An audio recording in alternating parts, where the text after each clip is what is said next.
Chapter 2, The Holdup. Chet Morton's jalopy was such a brilliant yellow that the boys were confident it would not be difficult to pick up the trail of the auto thief. The Queen's pretty well known around Bayport, Frank remarked. To meet someone who saw it. Seems strange to me, said Joe, that a thief would take a car like that. Auto thieves usually take cars of standard make and color. They're easier to get rid of. It's possible, Frank suggested, that the thief didn't steal the car to sell it. Maybe, for some reason, he was making a fast getaway and he'll abandon it. Look, Chet exclaimed, pointing to a truck garden where several men were hoeing cabbage plants. Maybe they saw the Queen. I'll ask them, Frank offered, and he brought his motorcycle to a stop. He scrambled over the fence and jumped across the rows of small plants until he reached the first farmhand. Did you see a yellow jalopy go by here within the past hour? Frank asked him. The old lanky farmer leaned on his hoe and put one hand to his ear. Eh? He shouted. Did you see a fellow pass along here in a bright yellow car? Frank repeated in a louder tone. The farmer called to his companions. As they ambled over, the old man removed a plug of tobacco from his pocket, the pocket of his overalls, and took a hearty chew. Lad here wants to know if we saw a jalopy come by, he said slowly. The other three farm hands, all rather elderly men, did not answer at once. Instead, they laid down their hoes, and the plug of tobacco was duly passed around to the group. Frank gritted his teeth. Please hurry up and answer. The car was stolen. We're trying to find the thief. That's so, said one of the men. A hot rod, eh? Yes, bright yellow one, Frank replied. Another one of the workers removed his hat and mopped his brow. Seems to me, he drawled, I did see a car come by here a while ago. A yellow car?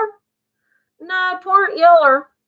Come to think of it, I guess, anyhow, it was a delivery truck, if I remember rightly. Frank strove to conceal his impatience. Please, did any of you? Was it a brand new car, really shiny? Asked the fourth member of the group. No, it was an old car, but it was painted bright yellow, Frank explained. My nephew had one of them things, the farmer remarked. Never thought they was safe myself. I don't agree with you, still another man spoke up. All the boys like cars, and you might as well let 'em have one they can work on themselves. You're all wrong, the deaf man interrupted. Let the boys work on the farm trucks. That way they won't get into mischief. He gave a cackling sort of laugh. Well, son, I guess we ain't been much help to you. Hope you find the critter that stole your hot rod. Thanks, said Frank, and joined the other boys. No luck. Let's go. As they approached Bayport, the trio saw a girl walking along the road ahead of them. When the cyclist drew nearer, Frank's face lit up, for he had recognized Callie Shaw, who was in his class at Bayport High. Frank often dated Callie and liked her better than any girl he knew. The boys brought their motorcycles to a stop. Besides pretty, brown-eyed Callie, under one arm she was carrying a slightly battered package. She looked vexed. Hi, Callie. What's the matter? Frank asked. You look as if your last friend had gone off in a moon rocket. Callie gave a little mischievous smile. How could I think that with you three friends showing up? Or are you about to take off? Then her smile faded and she held out the damaged package. Look at that, she exclaimed. It's your fault, Chet Morton, the stout boy gulped. My fault? How do you figure that? Well, dear old Mrs. Wills down the road is ill, so I baked her a cake. Lucky Mrs. Wills, Joe broke in. Callie, I'm feeling terribly ill. Callie ignored him. That man in the car came along here so fast that I jumped to the side of the road and dropped my package. I'm afraid my cake is ruined. What man? Joe asked. The one Chet lent his car to. Callie, that's the man we're looking for, Frank exclaimed. Chet didn't lend him the car, he stole it. Oh, said Callie, shocked. Chet, that's a shame. Was he heading for Bayport? Joe asked. Yes, and at the speed he was making the poor queen travel, you'll never catch him. Chet groaned. I just remembered that the gas gauge wasn't working. I guess the car had more gas in it than I thought. No telling where that guy may take my queen. We'd better go to the police headquarters, Frank suggested. Callie, will you describe this man? All I saw, she answered, was a blur, but the man did have red hair. Red hair, Frank fairly shouted. Joe, do you think he could be the same man we saw, the one who wrecked his own car? Joe wagged his head. Miracles do happen. Maybe he wasn't hurt very much and walked to Chet's house. And helped himself to my car, Chet added. Frank snapped his fingers. Say, maybe wreck, the wrecked car didn't belong to that fellow. You mean he stole it too? Joe interrupted. Yes, which would make him even more desperate to get away. Whatever are you boys talking about? Callie asked. I'll phone you tonight and tell you, Frank promised. Gotta dash now. The boys waved goodbye to Callie and hurried into town. They went at once to Chief Ezra Collig, head of the Bayport police force. He was a tall, husky man, well known to Fenton Hardy and his two sons. The chief had often turned to the private detective for help solving particularly difficult cases. When the boys went into the office, they found the police chief talking with three excited men. One of these was Ike Carity, the old ticket seller at the city ferryboat office. Another was policeman Con Riley. The third was Oscar Smuff, a short, stout man.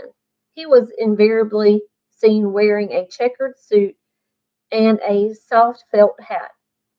He called himself a private detective, and he was working hard to earn a place on the Bayport police force.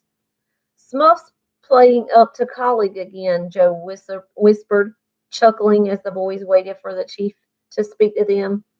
Icarity was frankly frightened. He was a timid man who had perched on a high stool behind the ticket window at the ferryboat office, day in and day out for a good many years.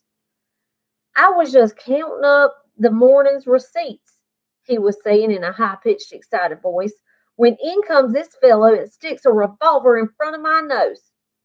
Just a minute, interrupted Chief Colleague, turning to the newcomers. What can I do for you, boys? I came to report a theft, Chet spoke up. My hot rod has been stolen.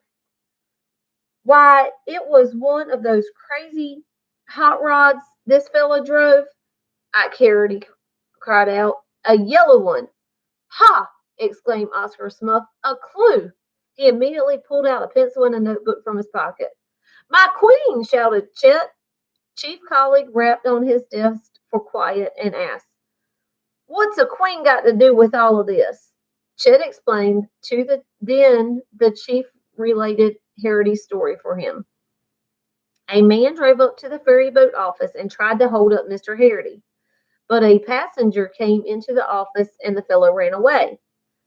As the officer paused, Frank gave Chief Colleague a brief account of the wrecked blue sedan near the Morton farm.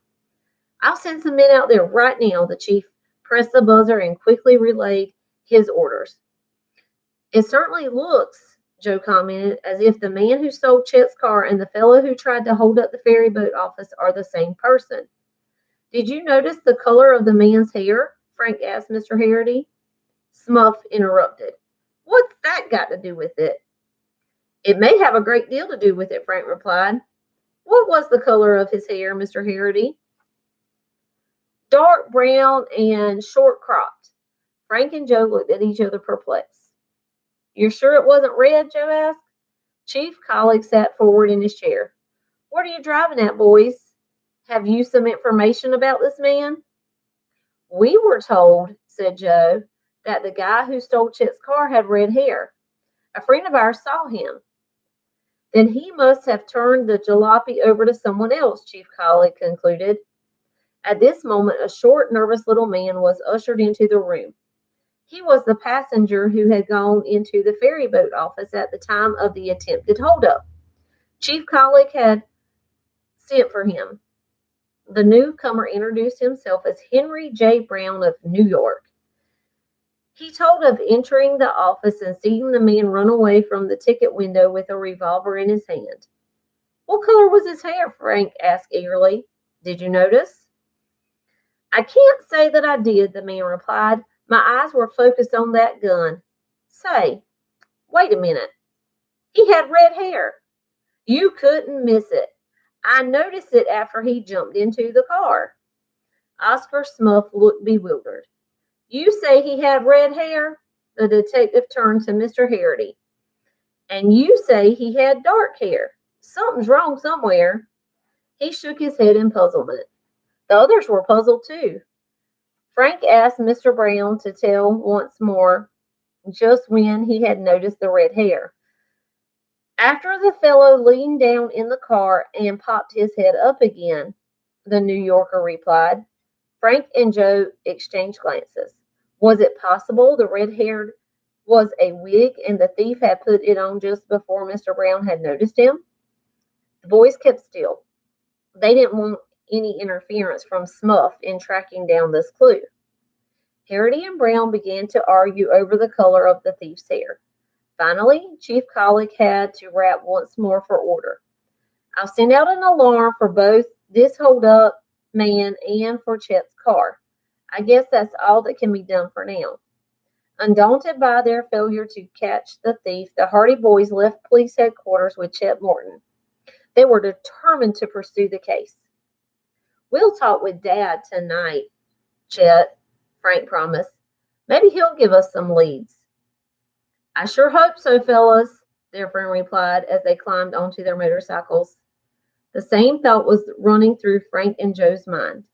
Maybe this mystery would turn out to be their first case. The end. Join me tomorrow for Chapter 3. Good night.